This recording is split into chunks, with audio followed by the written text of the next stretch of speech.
Hello everybody, I hope this is bright enough. I've just got the lamps on tonight again. I promised I would come on and talk to you a little about Ireland and make it personalised towards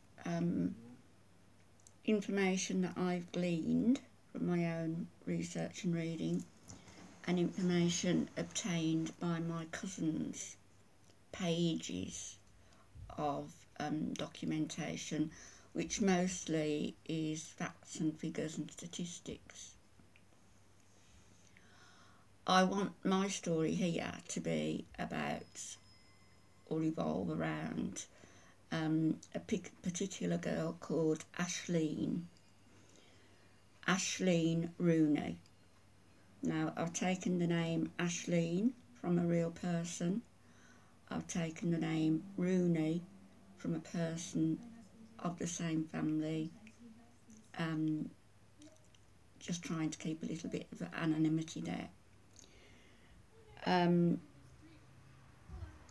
So that's what I want to do, is revolve it around that, but I also feel that you need to know why I feel I can even talk about Irish history. So let me tell you a little bit about myself. My mother was born in Tipperary, in Thurles, in Tipperary. My father was born in Dublin.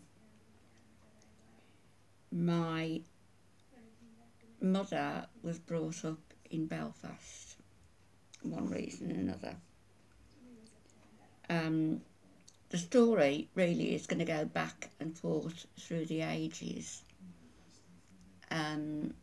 And it concerns this girl, Aisling Rooney, who my mother told me a lot about and whom she was very fond of. So that's mainly what it's going to be about, what I say. I've been looking through the paperwork and I've got some stuff here that I just wanted to say. Again, I'm trying not to be too bitty because this is concerning my family also. My family was called Ryan and Crow. That's my mother's side of the family. So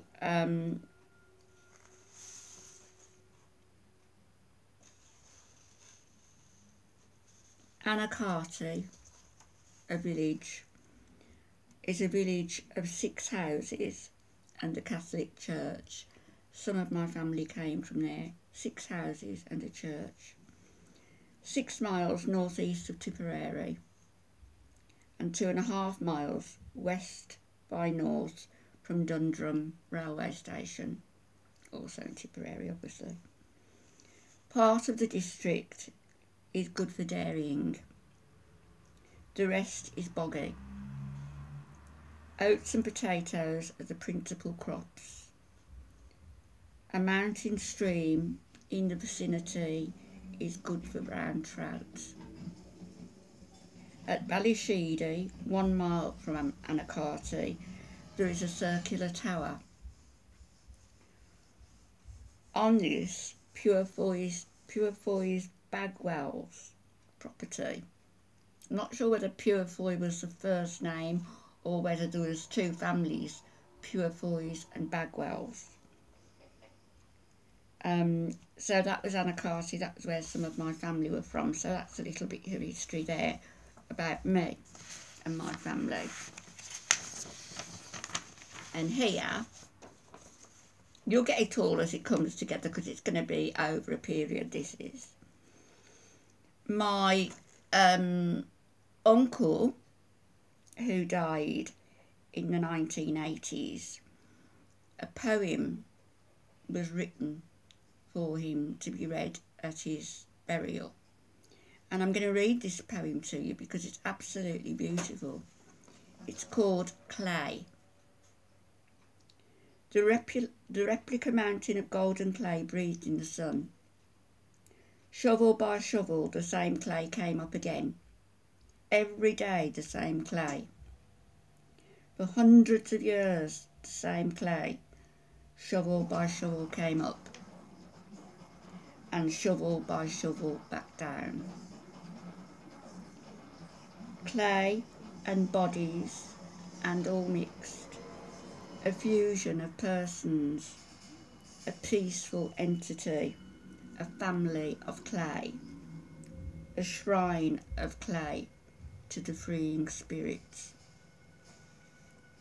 Friends shovel the clay as a sacred overture, an orchestra of steel and wood and hand rubbing together through the splits and welts through the turf of the grave. Like an archaeological dig, the reverence of each spoonful is an art. Neighbours and friends and people who know a lot dig the clay. They dig the grave, a tribute to the now from all that is past, and an opening to the future. That was in the Ryan, my mother's family name, the Ryan Ancestral grave at Upper Church in Tipperary. So that gives you a little bit of background there. We're actually related through all this documentation. I've gone through it with a tooth comb to the last kings of Leinster. There's a lot of sorrow to be found in these pages.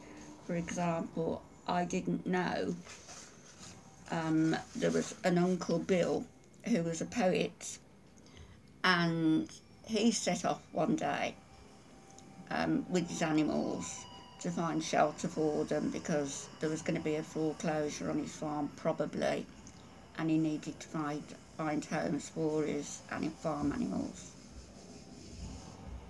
He left the door key under his doormat, as most people did in those days, and as the story goes, a man named Mr. Kelly went to my uncle's house, lifted up the doormat and found the key, entered the house and claimed it as his own.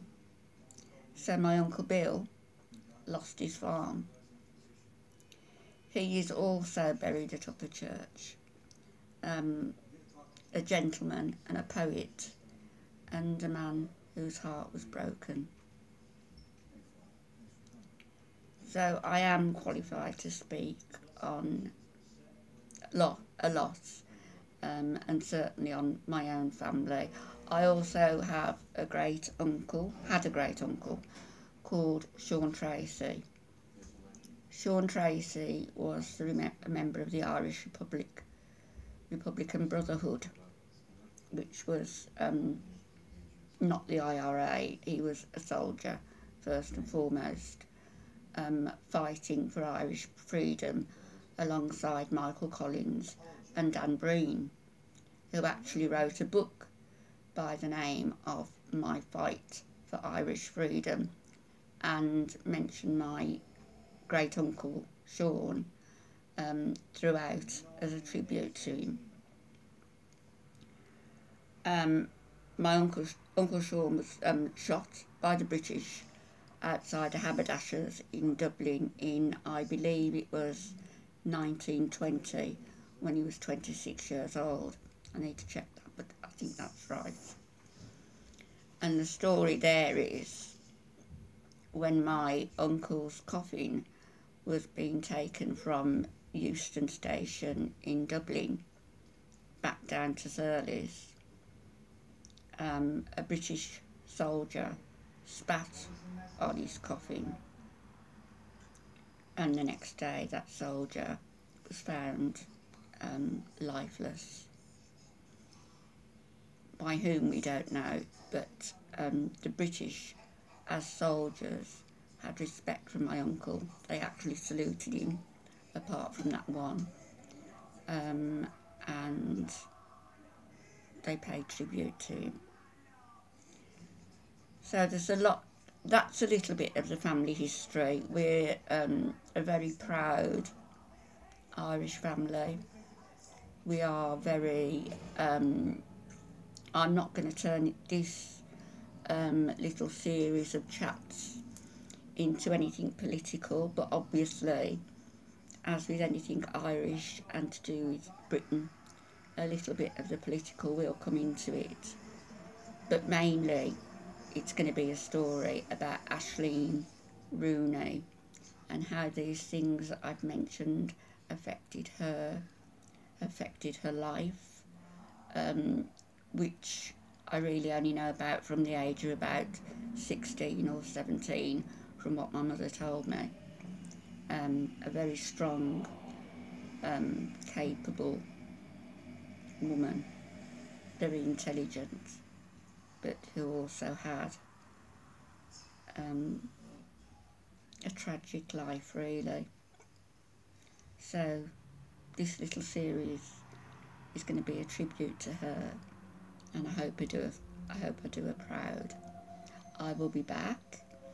It's Saturday night. It's about 7:30. 7:30 now. Been a long day today. I've already had dinner, and my family went not long ago, so I've just hopped on here briefly because I did say I would do something on Saturday night. So this is that something, and I hope you forgive me if it's a little bit bitty, but I'll do better, and I will be back tomorrow. Have a good night, everybody. Bless you. Bye-bye.